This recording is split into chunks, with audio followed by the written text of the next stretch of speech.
We'll get started. Thank you for coming. If you are coming in, please mute yourself so we don't have any echoey noises. Um, we've got a lot on offer today, so we want to get started on time and honor your time. Also, thank you so much for coming and sharing your lunch with us. We hope you can sit back, relax, and listen and learn a few things and hear some great stories. First of all, I wanted to thank our partners, the corporate and lifelong learning area of our college, and we have Shelley Zervos and Mary Van here. So thank you so much for partnering with us. This is a 4-part series. The series is called Success Tools, and this will be held on, of course, today, Thursday at noon, next Tuesday, the 17th at noon, and also the 19th at noon next week. And this one, of course, is the first one. This is our kickoff. So again, thank you for coming. This is maximizing your WCC campus and local community business supports, which is a long way of saying that we've got a lot of good information to share with you about the center, about resources on our campus and in our community, but then more importantly, letting you hear from one of our entrepreneurs and residents and 2 of our local business owners who happen to be our clients as well, which we're very proud about. So firstly, I'm Kristen Gapsky. I'm the director of the Entrepreneurship Center here. And I'd like my 2 staff members here to introduce themselves as well. Hello, everybody. I'm Erin Ellie. I'm a manager with the Entrepreneurship Center, and I'll hand it over to Tia. Hello, everyone. I'm Tia Bean. I'm the Entrepreneurship Center assistant. Thank you both. And I think I'll hand it over to Erin now. So she'll tell you a little bit about some housekeeping. Yep, just a little housekeeping. Again, thank you so much to our partners for organizing this event. Thank you to our speakers. We are so excited to hold this today. Thank you all so much for being here. Just really quick, if everyone could keep their microphones on mute, that would definitely help with the presentation. We also encourage you to put this into speaker view so that you can really get the full experience. Also, this is being recorded. So if you do not want to be recorded, please turn your cameras off now. And feel free to add questions to the chat box. We will be keeping an eye on that, but we are going to save the question and answers for the end of the presentation. And we definitely look forward to hearing some of your questions for our presenters. And so with that, I will hand it over to Mary Van, who will talk about their department. Good afternoon, and thanks, Erin. My name is Mary Van, and I am a Program Development Manager with the Division of Corporate Training and Lifelong Learning. We are the non-credit part of the college that offers a variety of professional development and community enrichment classes that allow busy professionals an opportunity to obtain new skills and explore their passions. In this webinar series, 2 of our corporate trainers, Iris Peterson and Rick Hartness, will be presenting in the days to come. Thank you. Thank you, Mary, and thanks, Erin. A couple more details here we'll give you on the day and the center. Erin will go into some more about our resources, but first I just wanted to show you the building that we're not in at the moment. This is our co-working space on campus. It's a small building on the west end of campus called the Damon B. Flowers Building. Unfortunately, it's closed at the moment and we are working virtually, but we'll tell you more about how we're doing that. This is the team. We're all listed here. What we will do is send you this in a PDF through email after today, and there's some links here. So everything that's pretty much blue and orange here is linkable. So what that means is you can email us through that link, you can reach our website there, or fill out our business assistance request form, which Erin will tell you about. And firstly, I just wanted to say, of course, a big thank you to our speakers. We're so excited to get to them as quickly as we can in a few minutes. We have Sharnessa Roach, Delphine Reed, and Rebecca Whittekind, and we'll tell you more about them soon. And Erin will tell you some more about what we do. Yes, so the EC, while we're not on campus, we are a welcoming environment that we actually in the next slide, we share what the EC looks like when we are on campus. And then if you go to the next slide, we can talk about our mission. And the reason why we have this up is because we continue to be a welcoming environment. Although we're not on campus, we are offering virtual one-on-one consultations. We meet anybody at any stage of business. So we'd be happy to talk to any one of you. If you'd like to fill out, we have a business assistance request form on our website. We'd be happy to talk to any one of you about resources that we can provide for anyone in any kind of business. And these are a list of some of the ongoing resources that we offer. And again, we'll share these resources after the event. And so again, our EC team is here. Claire Abraham is the other resource coordinator. So either Claire or I will meet with you and provide the resources that you need for your business. Our newsletter, we have an ongoing newsletter, and it not only shares events that are across campus, but also events in the community and resources in the community. So we definitely encourage people to sign up. And this is an example of what the newsletter might look like. Again, we always offer the most meaningful resources that we can find in the newsletter on a weekly basis. And then Startup Business Research Help. It's an opportunity to do some research on who your competitors are, who your market might be, who your customers are, and some trends in your industry. And we partnered with librarians on WCC's campus to help people navigate that data and carry out their own research. And then Talk with an Expert. So our Entrepreneurs Residence Program is such a great program, and we're thrilled to have Sharnessa Roach here to talk about what she does as an EIR. So I'll let Sharnessa talk about that in a little bit. And then who does the EC support? So again, we meet anyone at any stage of business. And as you can see, we just wanted to throw up this little infographic. So between last summer and this summer, we met approximately 300 new entrepreneurs. And of those 300 people, you can see that most people are in the early stage, either thinking about starting a business or the process of starting a business. And so it's really important to us to have those fundamental resources available for people, whether it's business planning or research. And then common business categories are food, health, and art, among other things. We meet anybody with any kind of business, but we like to have those industry-based resources for people as well. And then these are just an example of some of the things that we would connect you to, whether it's networking or, like I said, business planning or marketing. We definitely either have those resources or we find those resources for you. So Kristen's going to talk about how to stay connected. Thank you, Erin. So this again is another page. You can use these links. The first is to fill out a business assistance request. You don't have to be in business. You can just be interested in it or want to know a specific answer to a specific question. Sign up for the newsletter, as Erin mentioned, and then the Startup Business Research Help. And of course, there's our information as well. So without further ado, thank you for listening to that information. I'd like to introduce Sharnessa Roach. We're lucky to have her because I have to have a list to tell you all about her, to introduce her. She's a very, very busy woman, but we're very grateful to have her here and as one of our entrepreneurs in residence. Sharnessa has had 13 years experience as a business coach. Get this, she has helped over 500 people launch a small business. And I'm sure that number's gone up even just recently with being our entrepreneur in residence. She's the author of 5 books. This is her second year as our entrepreneur in residence. So she's been here both of the years of our program. She's a program manager of Empower You, which is an excellent program for female business owners at Center for Independent Living in Ann Arbor. And she is a life and business coach for busy moms. So that's everything. And I'm sure there's much more, but I just wanted to say thank you, Sharnessa, and go ahead. Thank you, Erin. I so appreciate that. I'll have you follow me around a little bit more. And when I'm not feeling so great, I'll just have you say that again to help me. So thank you, everyone, for joining. Good afternoon. I hope all is well with you. My name is Sharnessa Roach, and I am a second-year entrepreneur in residence and this amazing program, and I'm grateful for the opportunity to serve. You can call me Shar, that's fine, that's okay. I want to share a little bit with you today about what I do, so you can turn to the next slide, and hopefully it'll help you as you plan for your business or move your business forward. So I'm going to be talking about business planning for success. A lot of what people forget is the business planning piece of it. And while if you have an opportunity to make 3,000 cupcakes and make $15,000, I want you to do it. But after that's over and you come back and you're done with cupcakes, you don't even want to hear the name.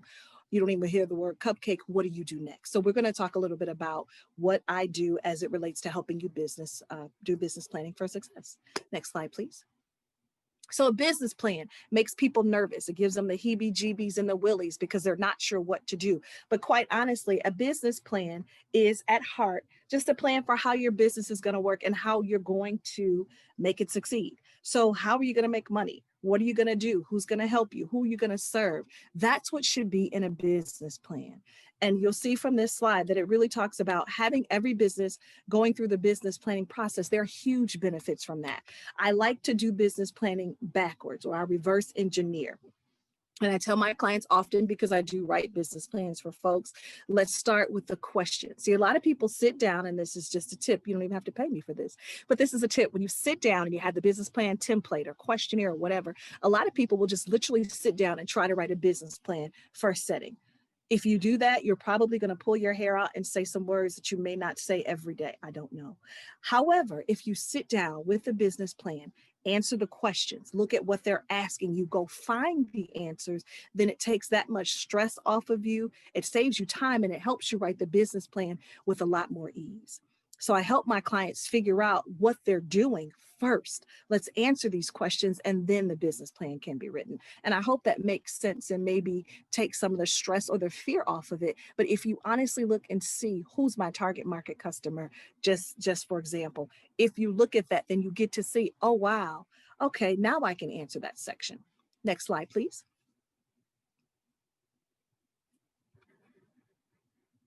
So you all can take a picture of this. And I'm going to tell you right now, there are as many business plan versions as there are people that want to write them. Well, maybe not that many. Here's the thing. There is no one right business plan for you, for anybody. You can have it where this is what I tell people it needs to have. It needs to have an executive summary. So if you're an investor and you know an investor and they want to give you $20,000, they're not going to read your whole business plan. But if you can hook them in, shall I say, with your executive summary and explain to them what you're going to do, how you're going to do it, how their money is going to be used and how they'll get the money back, then you can use that. And that's really what that's for. Whether it's grandma or whether it's someone else that's going to invest, that is the part that you need. It appears first, but it's written last. Your vision and mission. You want to tell people what this business is going to do and how you're going to do it. The vision is what you see, what you're going to do. Mission is how. The company overview. So I need to know, is it a LLC? Is it a C Corp, an S Corp? Is it a 3LC? What kind of business is it? Tell me about the overview of the company. Is it new? Is it been in business? What's going on? Products and services. You always want to tell people what you're going to sell. Then you want to do an industry and market analysis. And I'll talk a little bit more about that one in a minute when I talk about the research part of it. Your marketing strategy. How will you market? Your sales plan. How do you create sales? What channels do you use? What do you need to make sales? Your operations. How do you operate the overall business? Is it open 7 days a week or 5 days a week? Is it at home or is it somewhere else? And then the financial plan. Everybody wants to see how this money is going to work out, and you do too. So that's elements of a business plan. Next slide, please. And if you look and Google them, you can stay right there. You'll find there are different versions. There's a one-page business plan that the Entrepreneurship Center has that you can look at to get you started.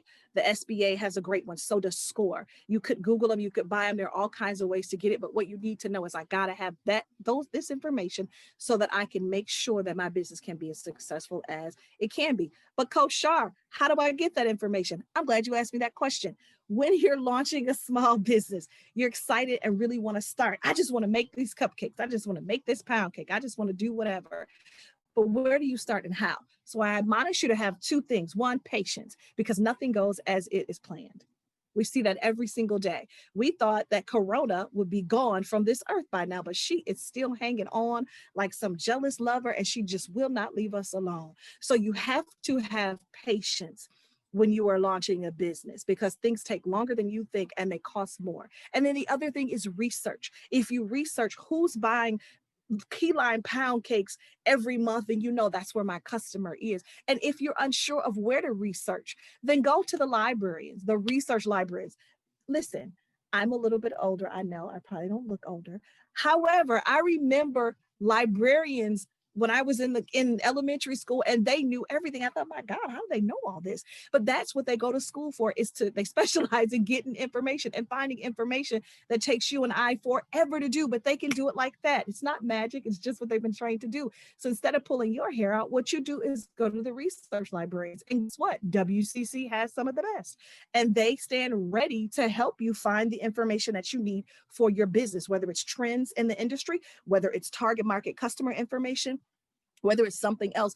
They're there to help you, because you want to know that while I think this is a great concept, I have no research to prove that people are doing it or that there's a target market audience for what I want to do. Next slide, please. So as an entrepreneur in residence, I help people with business plans and customer discovery, like I've just been talking about. You know about business plans. Now let's chat about customer discovery. Here's my contention. Everybody's not your customer. Even if the whole free world likes chocolate chip cookies and you make chocolate chip cookies, everybody's not your target market customer. Perhaps you sell chocolate chip cookies for vegans, which means I'm not your girl. I want some sugar and some eggs and some butter in mine, but I eat chocolate chip cookies and I'm just not your customer. So your job is to decide who you want to focus on and where they are. And so sometimes we think, well, everybody eats this or everybody wears it or everybody does that. While that's true, everybody is not your customer, and you need to find out who these people are, where they are. And quite frankly, as a business owner, I get to decide who I serve. I get to decide who I want to work with. So that next slide, please. Customer discovery tip. So here's a tip. Our entire lives are driven by our personal choices, including where we work, what we eat, where we live, what we wear. And so what about your ideal client? Do they like what you like, or do they like something different? Which is why I said everybody does eat chocolate chip cookies, but maybe I like really sweet ones and I only like some with nuts.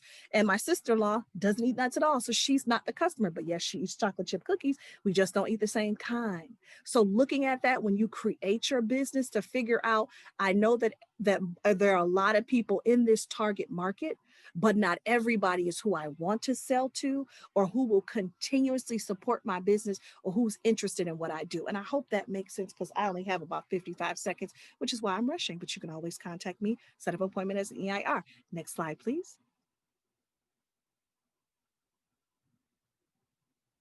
Awesome. So as one of the 4 EIRs, I count it as a privilege to be in the company of the men and the women who help folks who want to start a business or are in business. We counsel and help many with many things, from marketing to customer discovery and overall business strategy. We're here to help you. We take it seriously, and we don't try to discourage, but we try to present things that you may not have thought of, because I always tell people this business is your baby. And sometimes people have had ugly babies, and nobody likes to tell the parents that they've had ugly babies. But what I can do is help you get your baby to cute, which is spotlighting the areas in the business plan that have not been developed or you've not thought of that could be downfalls for you, or that could be areas where you've just not looked at that can cost you money. So I don't want you to take my word for it, because I could say I'm good and you could say, well, maybe, maybe not. But I do have someone on here who has worked with me, and I think she can validate that I'm pretty okay with what I do. But before she comes, I want to introduce her. Her name is Delphine Reed, and she is an amazing, amazing woman. She is an author of, I believe it is 3 books. Here's one of them. I have my autographed copy. She's also a minister and has been since 1972. She's a Christian playwright, Bible teacher, conference speaker, and coordinator. She holds a Master of Business Administration degree from Madonna University, has an amazing story of overcoming, of triumph, and just continuing to excel, but later in life. So without further ado, Delphine.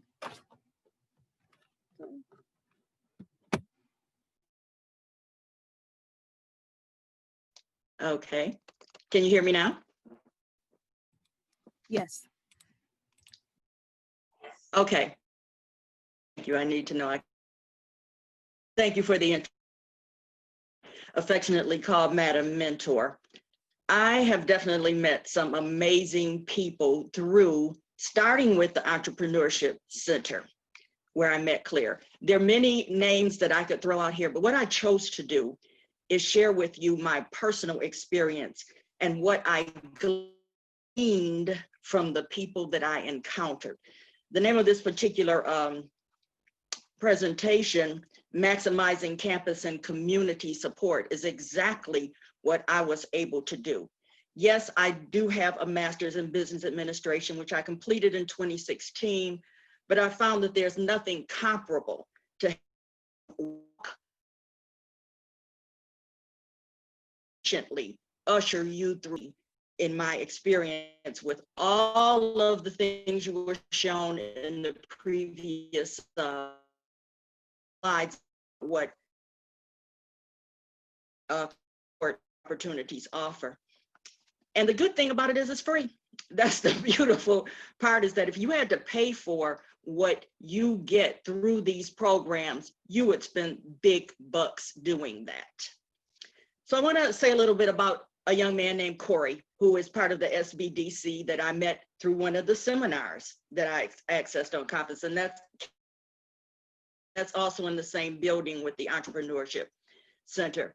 Corey began to have meeting by phone. I was going through something where I was responsible for taking care of my mother, who was 96 at the time, and my sister, who had just been diagnosed with Alzheimer's. Those responsibilities were mine. And I wanted my business efforts and let me know the value of knowing my limitations. He said, you can do this, but you have to decide how much of it you want to do at any given point. That was encouraging to me. I could have lost my entire dream with what I was going through. But what Corey deposited in my life at that time helped me to realize, yes, you schedule things according to what you can handle. Then there was Kristen, who I encountered at one of the seminars that was held. And from her, I learned that right connections matter more than simply being connected. You can be connected to many things. The right connect is the that is going to get you where you want to go. When I explained to her at that seminar what I needed in the Entrepreneur in Residence program, she said, I am going to and I thought, who is that? And one of the most fantastic and beneficial connections could ever had. Shar, who, again, as I said, I love to call her Madam Mentor. I learned that taking counsel from someone who has already walked out the path that you're trying to navigate is invaluable. There's wisdom, there's knowledge and resources that an experienced person has. It's almost like they have a tool chest of things that you can glean from. So Shar has the ability to listen to where you want to go and give you the very best path to get there, along with options on that path that enhance the main goal. You know, I found that I was featured in and on the record, I shared how Shar has just opened up wells of possibility within me. I am 60 age, and I just didn't know that much potential was still resident in me, or that I could continue to progress in the way that I have always dreamed.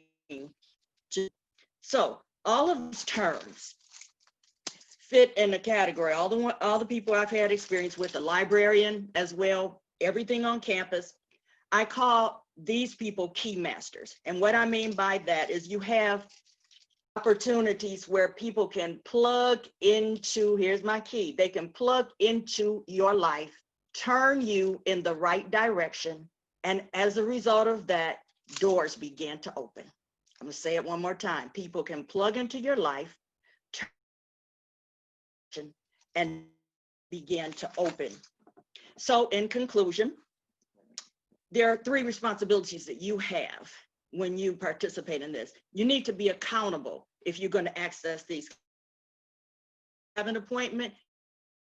If you can't keep it, let someone know. When you're given ideas to do certain things, don't just go, take the information, oh yeah, that sounds good, let it sit in my head. Follow through on it.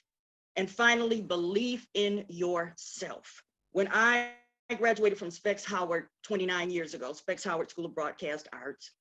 My instructor during an exam said, you know what? I have a problem. Your problem is you're not afraid of failure, you're afraid of success.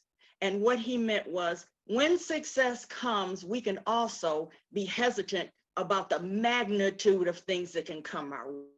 So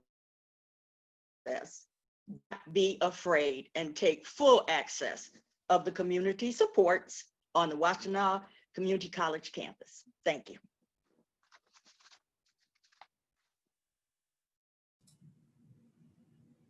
Okay, I'm switching over here. Thank you so much, Delphine. And Delphine has a most amazing, amazing story. And I hope in the Q&A we can ask a few more questions of Delphine, and also know that she just released her book. So I'd love to ask her more about that later too. Thank you so much, Delphine. And I just wanted to introduce Rebecca Whittakin next. She's going to speak about her journey as a business owner and things that she's done along the way to further her own business growth. I don't have an official introduction for Rebecca, but I just wanted to share some things with you that I know about Rebecca. We met, gosh, 4 or 5 years ago. She's also an extraordinarily busy woman, and I just don't know how she does everything she does.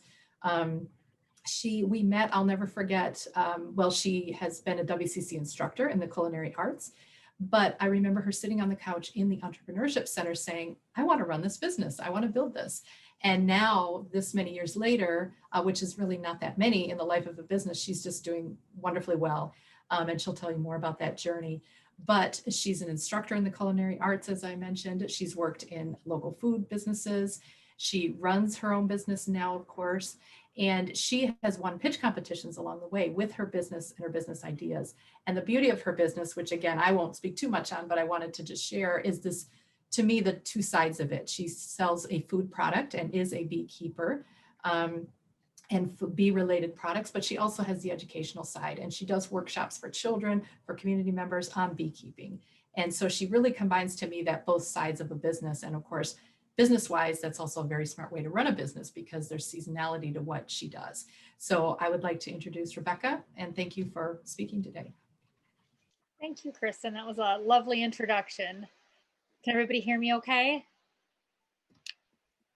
Yeah? Okay. Well, I went into the Entrepreneurship Center with the idea of, I'm a beekeeper. I started harvesting the honey and giving it away to family. And I had other people say, I'll buy your honey. And I said, well, I kind of want to do it legally and figure out what I'm supposed to do for labeling. So maybe I'll just pop in here and see what this place is all about. And that's when I met Kristen and Claire, and she says, go for it. So I looked at the calendar and found out how to do an LLC or how to make my business a real business.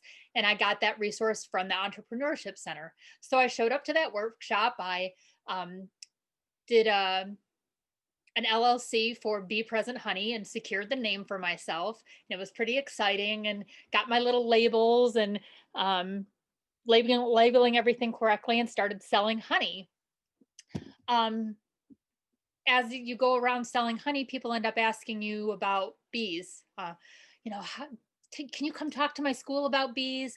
What do bees do? And it kind of developed the education side. So they kind of play off each other. When I sell to people, they want to know about bees. And when I talk about bees, they want to buy my product. So it's very, really cool relationship between the two parts of my business. So I continued to grow. I ended up adding new products. I do a beeswax lip balm and put them in cardboard compostable tubes, so no single-use plastic. Anything's in glass, so it's recyclable, like my honey sugar scrub. And so there's another product, but we started to grow. And I found that I was having to stop selling products once I ran out of my own beeswax and my own honey, because I only wanted to use the products that I developed in my value-added products. And so I was thinking about ways to earn more money or get more money so I could grow the business. And I saw from the Entrepreneurship Center newsletter about their pitch competition. So I went in one day and I'm like, do you think I should try to do this pitch competition? I don't know. I've never done anything like that before. I felt a little intimidated or like that I was too small or, I didn't have enough ducks in a row. Well, that's what the Entrepreneurship Center does. They help you get your ducks in a row. And so they encouraged me to get started with the pitch competition.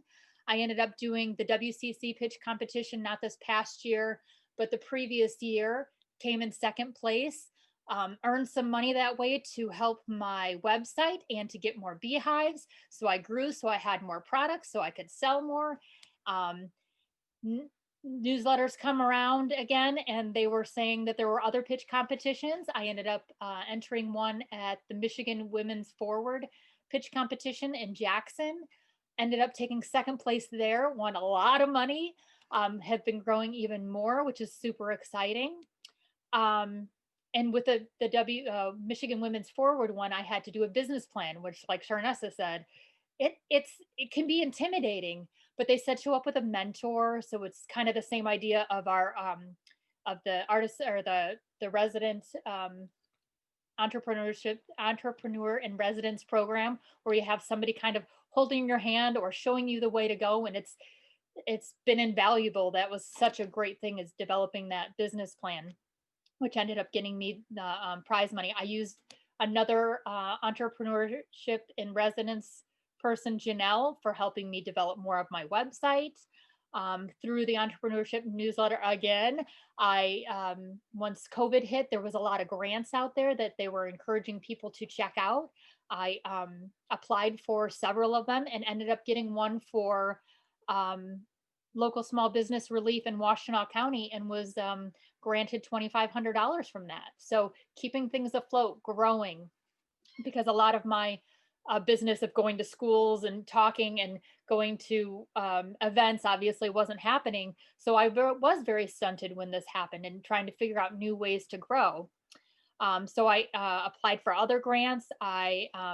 Another thing that the Entrepreneurship Center helped me with is I have another growth idea for my business, and I am involved with a U of M project team of graduate students who are working on a project for me, which is super exciting. I am part of the Midwest Local Gift Guide that just came out. They're featuring some businesses, and mine's in there to promote all Midwest businesses.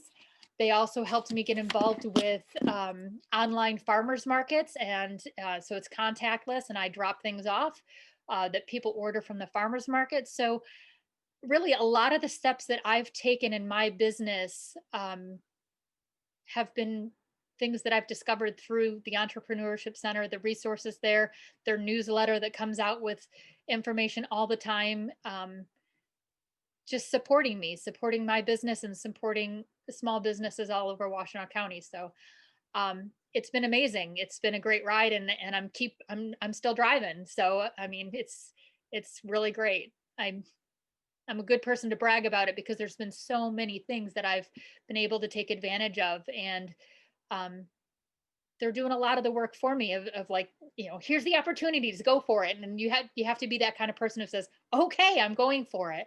And you just keep pushing forward. So thank you. Thank you so much, Rebecca. We appreciate everyone's words and speaking about your stories. And again, I think we have plenty of time for questions, and we can ask some more questions specifically about your business journey. Or if people have questions like, what is an LLC, or how do you form an LLC? Or Delphine, where did you publish a book? How did you publish a book? Please come up with those questions. We have chat here. You can write it in chat, or you can unmute and ask the question. So I'm just going to give it a second here to see if people want to come up with some questions of their own. We certainly have ours we can ask, but we'd love to hear from you. So we'd love to make this interactive. And while people are coming up with questions, hopefully putting them in the chat, as Rebecca just said, please know that that is what we do at the center. We're trying to connect you to the right place for your stage of business, for what type of industry you're in, for what you need to know next, for who you need to know next, and also who you may be. You may be a veteran, you may be a business owner of color, you may be a female business owner, and we're constantly putting out resources that try to address the different groups that are out there that are creating businesses. And right now, of course, under COVID, there's lots of resources for businesses as well. You know, in the midst of horror, there's beauty sometimes. And it's ironic, we're always fighting for small business owners and micro enterprise owners and micro loans and micro grants, which are smaller amounts for people who are just starting. And ironically, under COVID, some of those are actually coming true, and some of those are becoming more available in small amounts here and there. So if you follow us and follow the newsletter, we're trying to get that out to you all the time. So do we want to throw this to you, Sharnessa? There's a question here. How can new companies get credit without significant credit history? So sure, I'll take a stab at it. It really depends. A lot of times, so one of the, I guess their partner, shall I say, Lake Trust Credit Union with the Entrepreneurship Center, they have a loan, I know this for sure, that helps folks who are applying for a loan get a loan because their qualifications are different, because a lot of traditional lenders are looking for your business to generate income, because as a bank, they need to know that they're going to make their money back. They're nice and they're kind, but they want to know that they're going to get paid back. So you may look at some of those things and see, sometimes they may ask for collateral, depends upon how much you're looking to spend. But I do know that Lake Trust and TCF has a, it's kind of like a self-lender platform where you borrow a certain amount of money to help you build your credit, and then you pay it back. And in the meantime, they give you the money so you can do some of the business that you're looking for. And over 2 years, it helps to build your credit, but it also helps you have the money first. So those are two that I know off the top of my head. Now, things have changed with COVID. And so you might look at a couple. I was actually on the SBDC looking at some for a client, because there are a lot of different sources right now that are giving money to a lot of people, no matter what, because they understand that the landscape of business is so vital to the revitalization of the economy. So you might look and see some different things, and there are particular lenders that you don't have to have an established business or the best credit history to get some money. Now, it may not be what you want, but if it is enough to start, you might look at that. Thank you, Sharnessa. Anyone else, Aaron, want to add anything to that? No, we do have a couple other questions that came in, though, some good questions. This says, I have an LLC, I've launched my website, and I've started Facebook. Where should I go next? I am not sure how to determine my target market, how to do marketing. I feel like winging it. More focus, perhaps an actual business plan. Yep. So these are all good questions, and these are all resources that we can connect you to in terms of like connecting you with Sharnessa in terms of working through your business plan and through your goals and taking each step one step at a time. And then identifying your target market. That is a good question. And we have worksheets and tools to help you do that. And then as we talked about our market research librarians as well, they can help you kind of navigate that information in order to identify your target market. They can help you do that research so that when you're writing your business plan, you have that information to add to your business plan. And we have a great visual tool called the Business Model Canvas, where it's, instead of writing a full business plan, you can kind of write it in components and then break it into a visual tool so that it can help you identify those sections. And we'd be happy to work with you too. Does anyone want to add to that? Aaron, I was going to say, I'd like to throw that to Rebecca or Delphine, because I'm sure you've been there where you've got pieces put together, but did you actually write a business plan or components of it? And how did you sort of fit that in as you were building the product and the business and the book, in your case, Delphine? In my case, I did not need a business for the book. Having done an MBA, I had to do a business plan for something else, but not something that was realistic. The process of doing the book, I simply set a goal to write 366 days every day. I did it for 353, got COVID, hospital, came out, finished. Self-published, by the way, to answer your previous question, Kristen.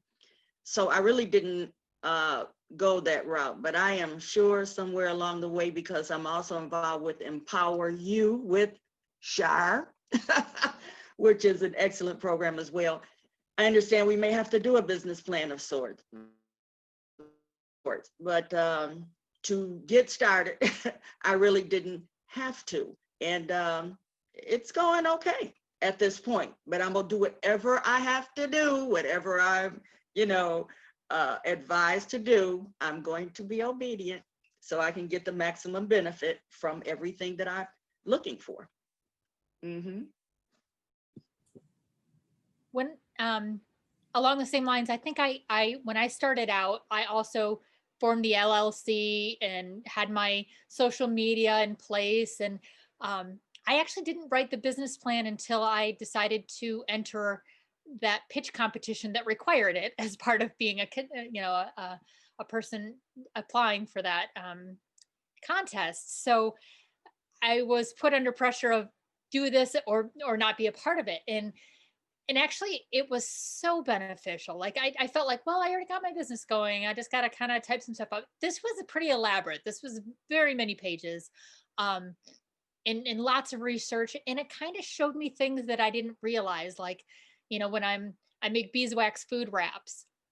And so I buy fabric and I use my own beeswax, and there's a couple other things to make it tacky. And, I'm getting these resources from my hive, and the process of it it takes a long time, and my husband helps me with it. So when I make them, it's like, okay, when I make them, they cost this much. And then I figured out, well, it's not just that cost, it's also me and my husband's time, my time in the bee yard to get that wax, and my time actually making them or shopping for the fabric. There was all these components that I didn't really think about as being part of my cost. And so the business plan really helped me define what that real profit margin was on that product. And I've come to find out that it's a labor of love because they do take a long time, and it's not a big return on my time or the product and everything. But it's something that I care about because I know people are using less plastic because of it. And so I do make a small profit, and it's worth it to me. But it made me see like, oh, I'm making this much on it, but really looking at my time in this. So business plan is a great way to start next after you've developed that LLC because it helps you form what to go for. Like my lip balm, I'm doing well on this. Like as far as my profit margin on this, it takes me a little bit more time to make them. The tubes are a little more expensive than the plastic ones, but it's again something that I believe in as far as that compostable thing. So trying to figure out, okay, I'm making a little bit less off of them, but this is why I like it. And it helps you solidify all those ideas that you have. So yes, I would recommend doing that business plan next, and then seeing the direction you want to go, because that helps you focus and it helps your path. Thank you, Rebecca. Yes, so Rebecca, the business, go ahead, Delphine. Okay. No, go ahead, Yeah, Delphine. I would like to add, I do find myself in need of one right now. However, in order to even do projections about what you want to make financially, all the stuff that I learned in the grad school program, having someone to help me to actualize that at this point would definitely be something that I feel would be beneficial to me to know, my mission. I just did similar to what Rebecca did, went on and did the thing. And now you realize that some form of a business plan, maybe not one where I need money to promote, but still that direction that she's talking about is indispensable. It is needed. And I hated doing them. So that's probably why I didn't even consider it. It is necessary. Yeah, and I wanted to jump in, thank you, Delphine, and say that a business plan looks like a huge behemoth, big elephant, you've got to like bite off one bite at a time. But really when you dig in, all it is the smart parts of running a business. Who's your customer? Who is your competition? How will you market the business? How will you fund the business? Who's going to help you run it, if anybody? So it's all those pieces. So if you just dive in, and if you saw on Sharnessa's slide, she listed all those really nice components out of it. And we can talk through, or she can talk through which ones you want to start with, right? So customer discovery really is one of those basic ones you've got to start with. So I always liken it to, being on a hill and pushing boulders up a hill. So over here is your actual product or your service, the thing you want to do and you're so passionate about, and you push it up a little bit, you sell a bit, you get some feedback. And then over here is writing a business plan. Then over here is looking for funding. Then over here is networking and talking to people. And you got to run back and forth and keep pushing them up. So I would advise you not to look at writing a business plan as an academic exercise. Like, I've got to do it right now and I got to get it done. Because like Rebecca said, it really isn't done. You're always changing it, growing it, adding to it. And Sharnessa can speak to that. And I wanted to get to a couple of these other questions. Sharnessa, were you adding something or? I was Rebecca, I was saying that it's alive. It's a live document. I kind of liken it to a body. So like like the person who was saying that they have their Facebook and they have it going. So that's the skin. So you got the skin, what everybody sees, but you need to build those bones. You got to get those bones in there. You need that structure. And so, your skin is going to be out there. That's what they see, but you need those bones. So. Yeah, and I wanted to add, thank you, Rebecca, that the pitch competition she was talking about where she had to write a business plan was the Michigan Women Forward. And there's many others out there we can tell you about. But our pitch at WCC, which will have applications open in January for that, you do not have to write a business plan. You don't even have to be in business yet. You can pitch just on an idea. Rebecca pitched in that middle category called build because she was in business. She was newer, but she was in business. And then there's a grow category for those of you who may be already in business. But the reason I'm talking about that is that through the workshops you have to go through, about 3 workshops on the way to pitching, we teach you about those elements. We teach you about customer discovery. So you don't have to produce a business plan for the final pitch. And there is an element of competition to it. We have to whittle it down to about 16 people who can pitch by the end. But in the meantime, you get free training. So that's a really nice element too. So Sharnessa, there's a question here I notice about customer research help and what questions to even start asking. Do you want to take that one? Yeah, sure. So I'll do it briefly. When you want to know who your customer is, I'll actually tell you some I wrote down for a presentation I had last night. So you want to know who your customer is. Who are they currently buying whatever it is that you want to sell from them or sell to them? Who are they talking to? How many of them is it? And where are they located? Especially now that everyone is in the digital age, everyone is online. There is no mistaking. Those of us that fought digital marketing and digital businesses, it's over. Let's just go ahead and embrace it and move on. What is causing them to lose sleep? Who is serving them now? So you want to just start to learn who it is. So I coach moms, but I don't coach all moms. I coach moms. My moms are ages 35 to 55 with school-age children. And the children are from elementary school all the way up through undergrad. So even within that, I'm specific about who I'm serving. So you want to begin to ask yourself, what is it I offer? And who is it that's my best fit? So you can start there. So if you're offering, as I said earlier, cupcakes, they're vegan cupcakes. Okay, well, who's out here buying vegan cupcakes? Who's selling vegan cupcakes? How many times are people buying vegan cupcakes? What are they buying vegan cupcakes for? For everyday usage, like me? Or are they having a party? Is it a family of people? Is it because they're changing their eating habits and they're working with a trainer, or are they having food allergies and that's an option? So you want to begin to understand why your customer does what they do and why they need what you need. And that's why I mentioned earlier, the research librarians, because they can really help you drill down on that and get you the data that you need so that you can make the decision to see if this is the market that you want to research. Does that help? I hope, maybe. Yeah, thank you. Thank you. Anyone else want to jump in on those research questions? No, okay. And really quickly, just wanted to say the next 3 webinars in this series, Thursday at noon will be the power of networking. So that's obviously important for running a business. You need to know, you need to talk up your business idea all the time. You need to be pitching it all the time. And you never know who knows who. So they might help you move that business forward. The next Tuesday at 12 will be from our own Iris. Iris has worked on our own social media at the center for years, used to work in the center with us and meet with people, so some of you may remember her. She's going to talk about digital marketing. So if some of you have asked about questions about marketing, what's the next steps, I would really recommend that one for sure, if you can make it. You could always email us for the recording too. We hope that we can have those recorded and send those after the fact to you. But that would be important about marketing, specifically digitally, which is so vital right now more than ever. And then next Thursday, the 19th at noon, we have Rick back again to speak on sales and lead generation. So that's obviously going to help Amy here and excuse me, Amy and another person who asked questions about marketing. So Amy did specifically talk about health and wellness coach, and she'd like to get the word out. Delphine, I'm kind of curious, maybe we can throw that to you. When you want to market, when you're marketing your book right now, as it's just come out, you know, when you got to that point, okay, I'm done, I'm ready to market it. What did you do? How are you marketing it? What methods are you using? Well, the first, and is my screen freezing again?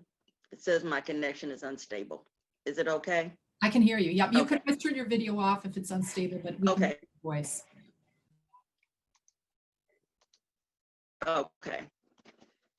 I started encouraging people on Facebook. I have quite a Facebook following. So as I was writing along the way, every now and then I would throw out an excerpt. Every now and then. So the number of people, and it's like, I cannot wait to read your story. So when I finished the book, then I, you know, actually did a video singing an original song about the fact that the book was done. And here's your opportunity. I had the website complete so that I could put that out there as well. That's where I started. Then the blessing of having Rich Resler to interview me about it was another way of getting the word out there, because paper that went to every resident in Washtenaw County. Also, now I'm just at the point where I tell it wherever I go. Yesterday at an appointment I had, I began to tell some of the ladies about it, and they stood there. I had a newspaper article and kind of put me behind in line because they wanted to finish reading the article before they waited on me. So I have learned not to hold back on about I have to offer, because I wasn't always that way. I was hesitant, didn't want to, well, my history of going through abuse had me with low self-esteem. But now that I know that I have something that people want, I know. In addition to that, Shire has presented me with many options that I'll be thinking about when I get on the plane this afternoon and go to Albuquerque for a vacation. I'll be thinking about some of the options she has given me to host some with people I can, you know, give some of my experience to, and then bring the book into that. So many different ways. So I am looking forward to her help in my life has just changed, turned my whole life around. I'm exaggerating about that. So I am, that's the way I have done things. But with a business plan, I'll learn how to do things even better. Okay? Yeah. Thank you, Kristen, would Delphine. you mind if I answer? If I Yeah, shared? go ahead. Thank you for those kind words, Delphine. So what I want to say is right now, if you're health and wellness coach, health and wellness trainer, we have the quarantine 25. Now, it used to be quarantine 15, but Corona just will not leave us alone. And so we are still eating everything to calm our nerves. So what you could do is start with people who you know are struggling with weight loss. You can look, if you're on social media, who's talking about what they want to do. The holidays are coming up. People don't want to overeat, but they want to make sure they enjoy it. So there are things that you can put on there and just ask questions on your social media. Hey, who's really conscious about their health and is looking forward to starting 2021 with a balanced health or something like that. You can also contact people you know and say, hey, listen, I'm starting my business as a wellness trainer, as a health coach, certified through the Mayo Clinic. So you know I'm the real deal. I want to offer maybe a couple complimentary sessions so you can see how I can do and help you. If that works for you, will you give me some testimonials? Will you give me some referrals? A lot of what I do in my business outside of here is based on referrals. So those are some things that you can look at, but what you could have, and you can be as imaginative as you want. I had a happy hour for moms a couple of weeks ago. You can have something like a wellness hour where you share with them how drinking water and walking can help them reach their goal weight without a whole lot of stress. So you show people what you do and why they need you, and they will come to you. Nobody is thinking that they don't need a trainer or a coach right now. We just don't really want to admit it. I have admitted it, and I work with someone and have been working with someone since September. It has resulted in me losing about 8 pounds. Yes. And so we need it. So looking at how can I present who I am, what I have, the results that I can help people get to the people that are looking for you in multiple ways, and that can help you. And so you all can set appointments with me. Not that I'm so amazing, except according to Delphine, and I'd be more than happy to share with you some ideas that may come up, and they may or may not help you. But Tia put in there how you make entrepreneur in residence appointments. And that's some of the things that I discuss with people. Thank you, Sharnessa. Yes, I was going to say we have 4 entrepreneurs in residence. Sharnessa, we have Al Newman, who talks to people about their competitive advantage. We have Danielle Milner, who speaks to people specifically about marketing. She's with a local marketing firm. And then we have Sandra Zanakis. So if any of you are in the creatives industries, meaning musicians, artists, graphic designers, people like that, that's who she speaks to specifically. And we've only got 3 more minutes. So quickly, I'd like to ask very, very quick answer. Rebecca, the best quick off the top of your head food business resource you can think of, and Delphine, the best publishing or book business resource you can think of. I'm pushing you guys. I mean, everything that I've started has kind of developed from there. You guys gave me the resource to figure out the farmers markets and this and that. So whatever spot you're in, if you're thinking about an idea, if you have a name, if you have, you know, the dream in your head, if you've already started the business, get on the list for the newsletter, get in contact with anybody at the Entrepreneurship Center for your next steps. So that's the best resource, because they have a touch on all of them. Wherever you are in that business, they're going to help you. Thank you. That's great. That's great to hear. Thank you. And Delphine, did you have a resource for publishing? I do. The best resource I have encountered, I researched many of them, is 48-hour books. They are excellent in their quality. When they say the book, once has been, once you approved, they do what they say. And I've had many compliments. My nephew had done 4 books with them, so I had some previous experience, but easy to work with, good pricing as well. So I would recommend to because they do great work. Great. Thank you for that, because I know we have some other authors on here, so I thought I'd ask about that. Anybody have a really quick question in our last minute? We have 1 more minute. If nothing's coming through chat, just remember, if anything you hear here, you don't remember, just email us, and we put our entrepreneurship address in the chat. So you can contact us. And I just want to thank Sharnessa so much for her time, for meeting with people, for her invaluable contribution to our community of entrepreneurs, and to Delphine for your amazing story. And I'm so sorry for everything you've gone through in this last year, but your success is just so inspirational. And Rebecca, thank you so much for coming. I know how busy you are, and I just appreciate your time. And thank you everybody for coming. We'll send you the information in an email fairly soon. Thank you. Have a great day.